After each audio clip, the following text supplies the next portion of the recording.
What's up, Perichoresis everybody? Welcome to part 10 of this series that we're doing here at Perichoresis called Prayer. If you have missed any of these previous 9 installments of this series on prayer, go back, watch them so that ultimately as we land, it makes more sense. So this part of the prayer, if you grew up in church and if you grew up memorizing the Lord's Prayer in the kind of a traditional translation, this is the part of the prayer toward the end where we learned, and lead us not into temptation, but deliver us from evil.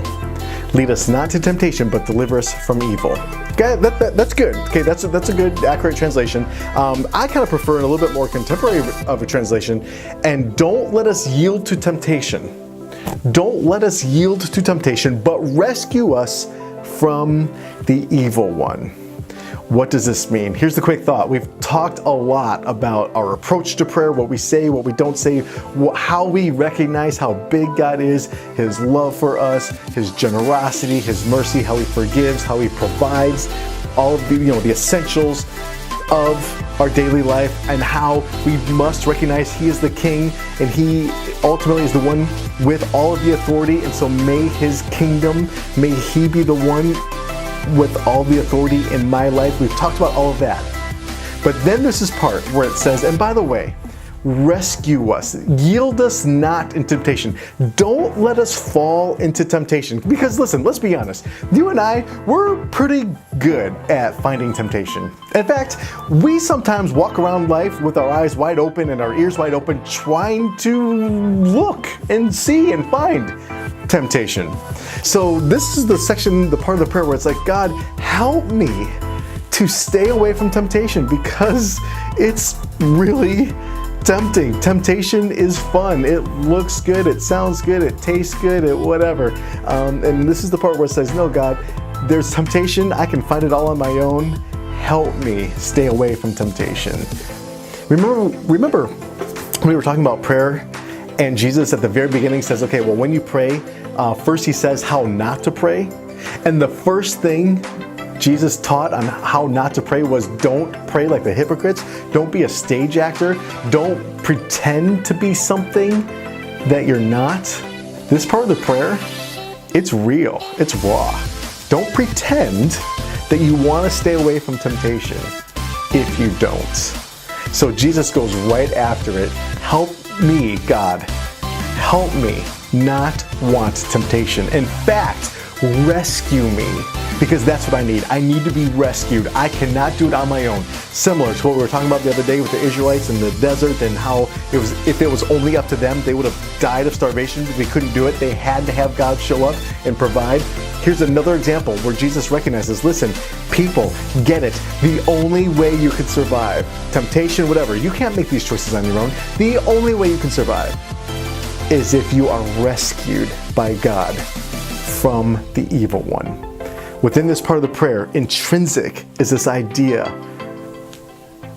of a great controversy. Intrinsic is this idea that there is God and there's the evil one, and they are both desperate for our attention and our devotion, and they both want us to live within their kingdoms. And here, this part of the prayer says, no, God, I don't want the evil one. I don't want temptation. The thing is, I do want temptation, but I recognize that I have to have you in my life. I have to have you. Help me fight and stay away from temptation, yielding to Him and falling into the trap of the kingdom of the evil one. It's just recognizing what sin is. It's calling sin by its right name. The evil one exists, whose only purpose is to hurt God. And I do not want to be a mechanism. I don't want to be a tool in the hand of the evil one to hurt God. So God, help me with this. Help me with temptation. And God, I need you to rescue me every moment of every day. Rescue me. I got to be rescued from the hands of the evil one. Don't let us yield to temptation.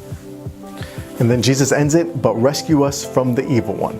Now, I know what some of you are thinking, yes, but then there's this grand finale. For thine is the kingdom and the power and the glory forever and ever. And when you sing the song, or you heard the song prayer, right? For thine is the kingdom. Right, it climaxes and builds, the crescendos, this big epic, thing. When we go back in the scriptures, in the earliest, oldest copies of the scriptures, that part, it isn't in there.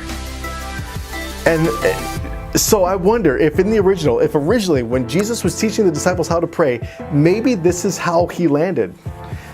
No, the evil one is around.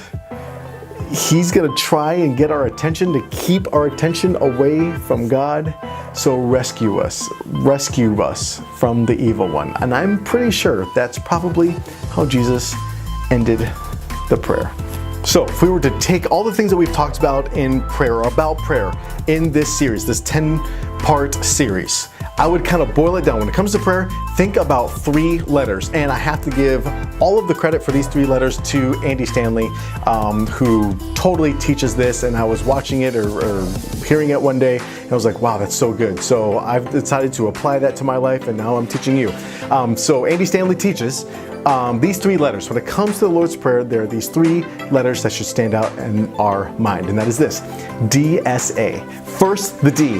First, when it comes to praying, when it comes to our relationship with God and connecting in prayer, first D, declare God's greatness. We already spent a whole day talking about that, actually a couple days. So first D, declare God's greatness. Second, S, surrender your will.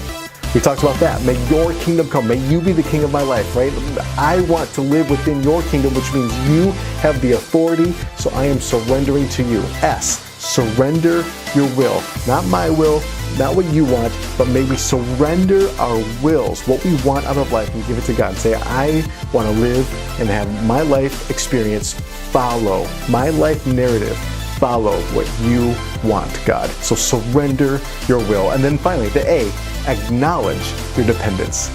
He does that a few times, right, throughout the prayer, right? Acknowledge the only way you can survive is by God's provision. Acknowledge the only way you won't be tempted and belong to the evil one is if God shows up and fights that fight for us. So acknowledge your dependence on God. DSA, declare God's greatness, surrender your will, acknowledge your dependence. DSA, declare God's greatness, surrender your will, acknowledge your dependence. Now, DSA stands for those 3 concepts, but one other thing DSA stands for: don't start out asking. God wants us to trust Him. So don't start out asking. May we enter prayer through this notion of trust. Hopefully you learned something. Hopefully the stuff made sense as we walked through, spent some time digesting and unpacking the Lord's Prayer. If you have any thoughts, questions, comments, feel free to text, drop me a comment or a note, email, phone call, whatever. Would love to connect with you. And hopefully this series on prayer has made a difference in your walk with Jesus.